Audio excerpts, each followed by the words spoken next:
Hey gang, welcome back to Joe Daddy's Garage. Today's video is part 57 in the Cobra Jet series, also known as Slither. Now, if you have been following along, you already know what's going on with this car, but if I have any new viewers that are checking it out, I have a whole bunch of videos on this car from the beginning. This car was brought to me as a rusty hulk of a car, and I am trying to rebuild it using some original parts and mostly Dynacorn pieces. So what you see behind me is a result of that. The original parts at this point are the hood. The fenders are Ford tooling. They're not original 69 production, but they are Ford tooling fenders. The shock towers and the upper half of the firewall, rocker panels, that's basically all there is of the original car. So what I'm doing at this point is I'm trying to verify final fitment and make any adjustments that I need to prior to paint. I still have more sanding to do and more body work to do on the fenders in particular to straighten out some dents and get those taken care of. But what I want to do is make sure everything is going to line up properly. And I am currently adjusting the hinges and checking out the striker plates to make sure the doors fit properly. So far everything is going pretty well, and I'm going to go over some of the details of the striker plate fitment. I also want to show you some other things because whenever you're building these cars, you can run into some problems. And one of those is the hinges. The factory hinges are okay. You know, if they're in good shape, they're okay to use. Aftermarket ones are typically not. And what I have used here are Dynacorn premium hinges. And just let me show you this thing. These hinges are fantastic. So the function of the hood, that's just the springs making noise. The function of the hood is very good with just your one hand. You don't have to be forceful. It moves very nice. So I know the springs keep popping, but those are the original springs. I'm not sure if we're going to use those yet, but they are being used to make this work. So let me go over some of the details that I have going on and let's take a look.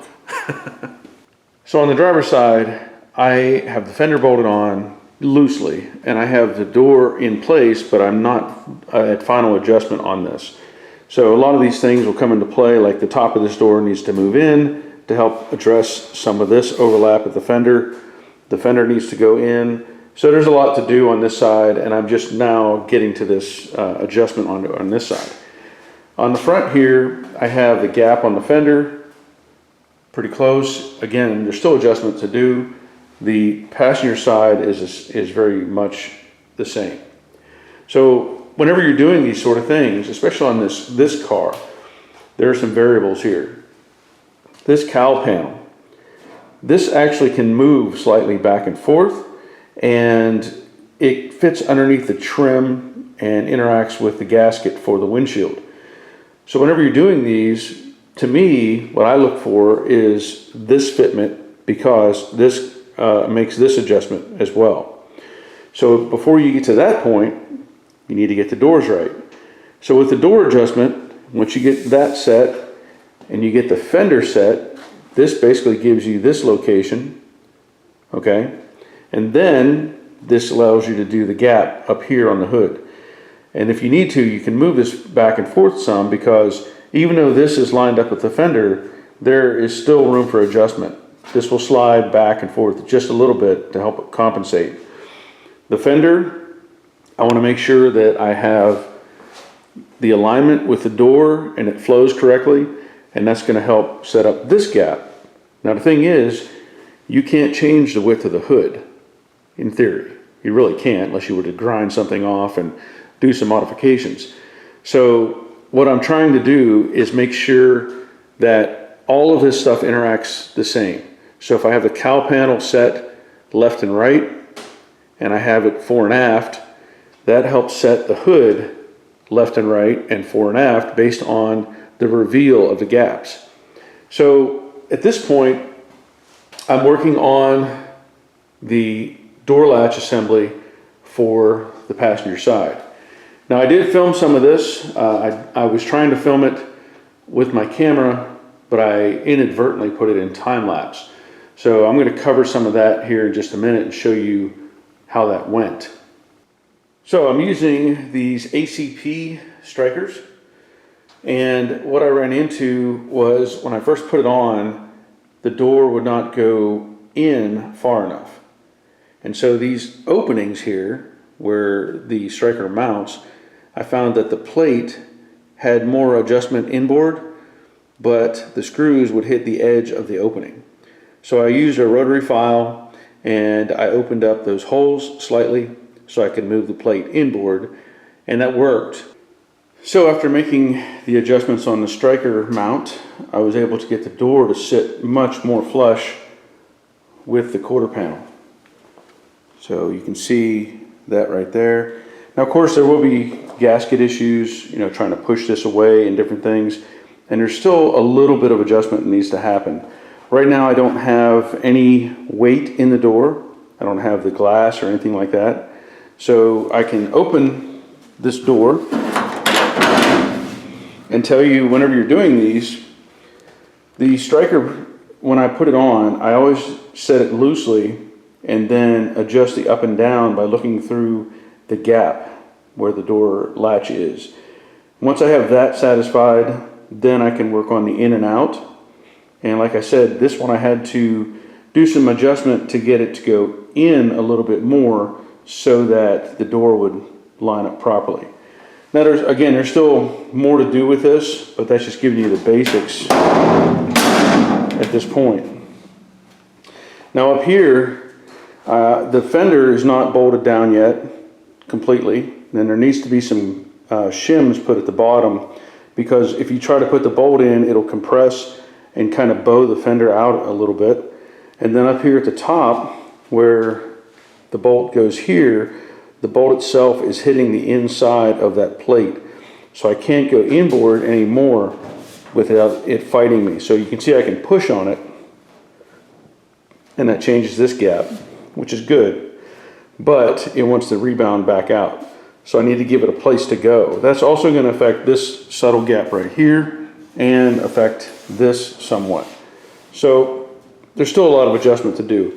Now, one of the things I want to show you as well, whenever you're doing all this, all these pieces come into play. So I don't make anything permanently adjusted until I see how all the pieces fit. So if I take this extension here, this headlight bucket for the passenger side, and I put it up in place,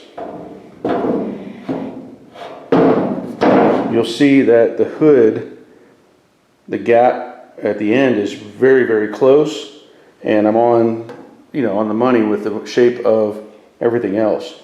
I see a little bit of a gap right there at the corner, and that I may have to address that. I don't like that gap where the fender seems to be a little bit short. But again, as you're doing these things, you got to test fit all this stuff and make sure all of it lines up before you say you're done. Now you can see the bracket that I was talking about. Now these are Dynacorn pieces, and this was, I welded this on. So the location is correct as far as fore and aft, but I can't change much this way. The size of the hole is already there. So it might be a consideration if you're looking at installing some of these. There's a little tab on the inside that bends back and welds up against the inside of this A-pillar. So it might have been beneficial to bend that a little further so that this can go that direction. You can see right here, this is where the bolt's hitting. A little bit of chipped off primer that's keeping it from moving inboard. So what I will do is make that hole bigger so that the fender can go in.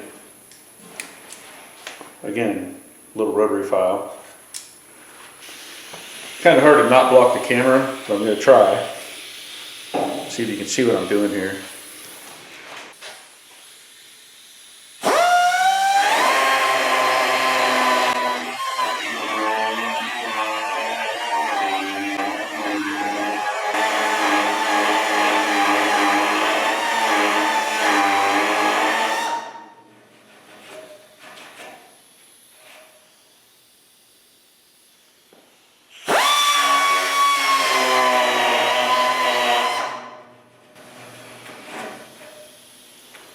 So that probably added maybe 1/8 of an inch, maybe just a little over 1/8 of an inch.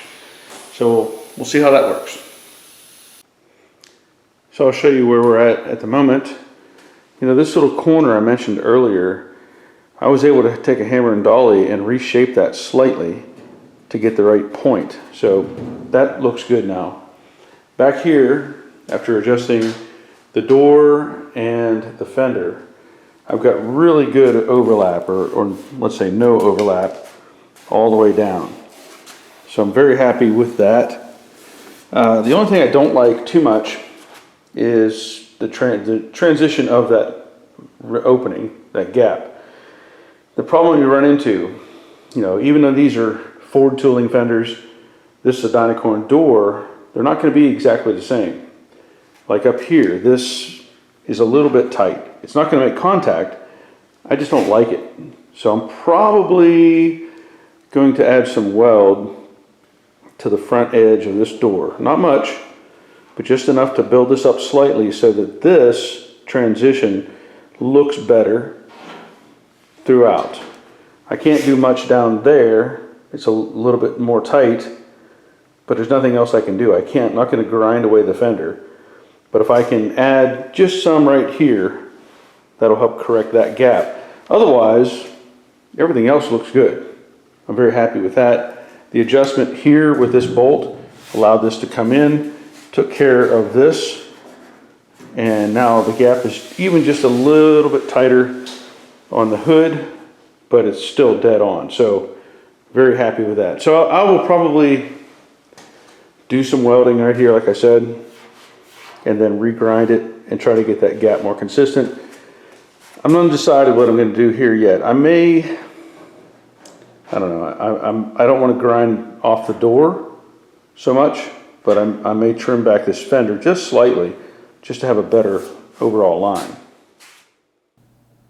So as I'm preparing to weld this, I take a sanding disc on a 90 grinder, and it's just like a number 40 grit disc, bare the metal, and then I start welding. Now I'm using 30 thousandths wire here, and I'm spreading out the welds a little bit. Like, I'm not trying to just run a bead.